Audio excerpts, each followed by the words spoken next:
Hello good evening साथियों। मैं doctor D के गंगवार आपका एक बार फिर स्वागत करता हूं अपने यूट्यूब चैनल डी के करियर क्लासेस में। तो साथियों, मैं यहां पर जैसा कि आपको बताया था कि बीएससी थर्ड सेमेस्टर एग्ज़ाम का मॉडल पेपर आपके लिए लेके आऊंगा। तो मैं आज बॉटनी का मॉडल पेपर फर्स्ट आपके सामने लेके आया हूं और इसमें मैंने इम्पॉर्टेंट क्वेश्चनों का कलेक्शन किया है जो संभावित हैं आपके सेम थर्ड के एग्ज़ामिनेशन में आने को यूनिवर्सिटी पेपर में। तो उनको मैंने यहाँ पे कलेक्ट किया है। आइए देखते हैं इसमें किस तरीके का मॉडल पेपर आपको दिया गया है, पहला किस किस तरीके से इसमें क्वेश्चन को पूछा गया है। तो ये देख रहे हैं आप लोग, model paper first BSc semester third examination 2022-23 और आपका सब्जेक्ट है बॉटनी। और बॉटनी सब्जेक्ट का जो आपका टाइटल रहा है, जिसको आपने स्टडी किया है अभी 6 महीने, flowering plants and aesthetic characteristics. ठीक है ना, ये आपका सब्जेक्ट का टाइटल है। आपकी टाइमिंग रहेगी बेटा 3 आवर्स और मैक्सिमम मार्क्स रहेंगे 75। ठीक है, ये तो पैटर्न है आपका।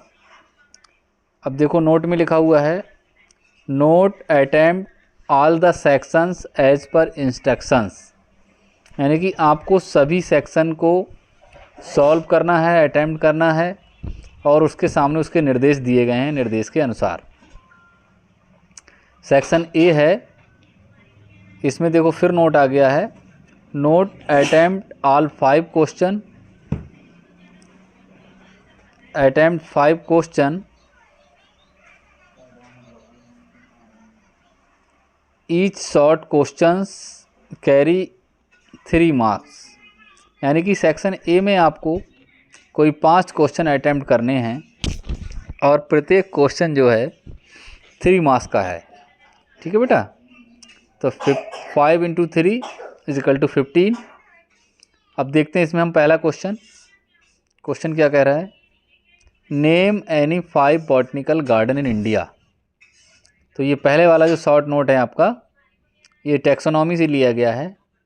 Name any 5 botanical garden India, आपको भारत में पाए जाने वाले कोई वनस्पतिक बगीचे, 5 वनस्पति बगीचे या वनस्पतिक उद्यान के नाम बताने हैं। ठीक है ना, ये आपका पहला क्वेश्चन है। दूसरा क्वेश्चन है, डिफाइन बॉटनिकल नॉमेनक्लेचर। कहना है कि बॉटनिकल नॉमेनक्लेचर क्या होता है, उसको डिफाइन कीजिए। ठीक है, तो बेटा यहाँ पे केवल आपको डेफिनीशन देनी है बाइनोमियल नॉमेनक्लेचर की, जो द्विनाम पद्धति थी जिसको कैरोलस लीनियस ने दिया था, उसकी डेफिनीशन के बारे में पूछ रहा है कि किस तरीके से आप बाइनोमियल नॉमेनक्लेचर को डिफाइन करेंगे। क्लियर। नेक्स्ट है आपका अगला क्वेश्चन, व्हाट इज़ फ्लोरा। कह रहा है फ्लोरा क्या है। ठीक है ना, तो फ्लोरा बेटा आप लोगों ने पढ़ा होगा और आप जानते भी होंगे कि किसी भी रीजन में पाई जाने वाली जो बॉटनी होती है, जो प्लांट्स होते हैं, उसको हम लोग क्या कहते हैं, फ्लोरा कहते हैं। ठीक है। अगला क्वेश्चन है, साइथियम इन्फ्लोरेसेंस, जिसको हिंदी में कटोरिया इन्फ्लोरेसेंस के नाम से भी जाना जाता है। तो साइथियम इन्फ्लोरेसेंस जो है कैरेक्टरिस्टिक फीचर होता है बेटा फैमिली यूफोरबेसी का। ठीक है, तो साइथियम इन्फ्लोरेसेंस आपको बताना पड़ेगा कि वो किस फैमिली का कैरेक्टरिस्टिक फीचर है और किस प्लांट्स में पाया जाता है। हो सके तो उसका एग्जाम्पल भी आप दे सकते हो। नेक्स्ट है, right the full form of GIS। ये आपका लिया गया बेटा कंप्यूटर वाले चैप्टर, जो आपका यूनिट 7th और 6 है, वो कंप्यूटर लगा हुआ है इस बार यूनिट में आपके 7th और 8th में, सेमेस्टर थर्ड में। तो right the full form of GIS, geographical information system, उसको बोलते हैं हम लोग GIS। तो ये तो बात हो गई थी सेक्शन ए की। अब आ गया आपका section B, note attempt any 2 question out of the following. यहाँ पे बेटा 3 क्वेश्चन करीब दिए गए हैं आपके लिए और उनमें से कोई 2 क्वेश्चन आपको करने हैं और प्रत्येक क्वेश्चन 7.5 मार्क्स का है, यानी कि 7.5 नंबर का एक क्वेश्चन है। टोटल आपको 15 मार्क्स मिलेंगे। ठीक है ना, तो आइए देखते हैं हम लोग what is botany sorry what is binomial system of nomenclature. यहाँ पे फिर उसने पूछा है, वहाँ बाइनोमियल सिस्टम की उसने डेफिनीशन पूछी थी आपसे बाइनोमियल नॉमेनक्लेचर की। यहाँ कह रहा है what is binomial system of nomenclature. कह रहा है द्विनाम पद्धति का जो सिस्टम है या द्विनाम पद्धति का जो सिस्टम दिया गया है किस बेस पे दिया गया उसके बारे में आपको बताना है। तो यानी कि यहाँ पे आपको बताना पड़ेगा कि बाइनोमियल सिस्टम जो होता है वो क्या होता है, बाइनोमियल सिस्टम को किसने दिया था, उसमें हम लोग जीनस को किस तरह से लिखते हैं, स्पीसीज़ को किस तरह से लिखते हैं, अंडरलाइन वगैरह करते हैं, इटैलिक लिखते हैं, ये पूरा आपको वहाँ पे रिटन में देना पड़ेगा। ठीक है बेटा, तो इस तरह से कंप्लीट हो जाएगा। नेक्स्ट है right the merits and demerits of Linnaeus system of classification. आपने जो कैरोल्स लीनियस का बेटा सिस्टम दिया हुआ है, ठीक है, उसको पढ़ा होगा आपने, आपके सिलेबस में है। तो उसकी मेरिट और डीमेरिट पूछ रहा है, उसकी क्या विशेषताएं और उसकी क्या कमियां हैं। ठीक है, मेरिट मतलब विशेषताएं और डीमेरिट्स मतलब उसकी कमियां वो आपको लिखनी है यहाँ पे। ठीक है, नेक्स्ट है right the economic importance of family रोटेसी। आपने रोटेसी फैमिली को पढ़ा होगा, ठीक है ना, तो उसके जो है इकोनॉमिक इम्पॉर्टेंस पूछ रहा है। तो उसके कई प्लांट्स हैं जो अलग अलग इकोनॉमिक वैल्यू के हैं, वो आपको यहाँ पे लिखने पड़ेंगे। ठीक है, क्लियर टू ऑल।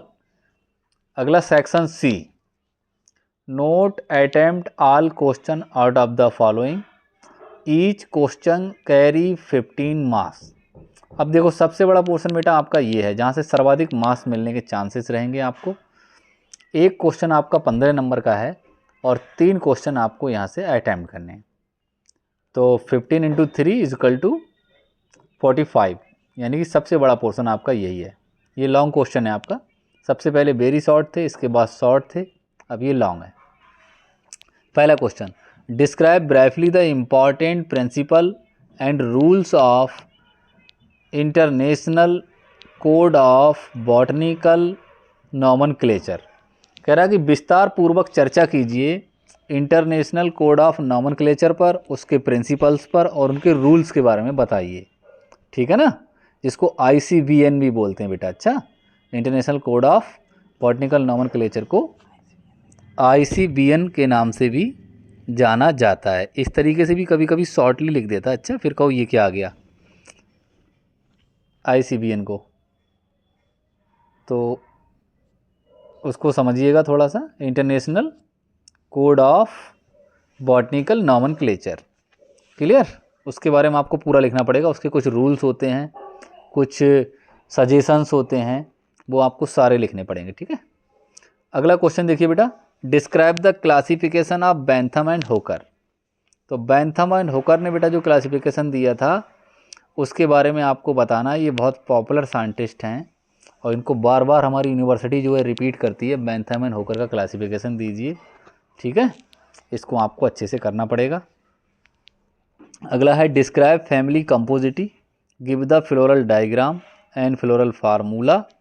तो बेटा फैमिली कंपोजिटी जिसमें अपने जो है सूरजमुखी का प्लांट रखा गया है उसको आपको पूरा जो है डिस्क्राइब करना है, हैबिट से लेकर डिस्ट्रीब्यूशन, एंड्रोसियम, गायनोसियम, और इसके अलावा फ्लोरल डायग्राम, फ्लोरल फार्मूला, ये सब बेटा आपको दिखाना पड़ेगा। ठीक है, तब आपकी पूरी फैमिली कंप्लीट मानी जाएगी, तब आप 15 मार्क्स का कंप्लीट कर पाएंगे। क्लियर।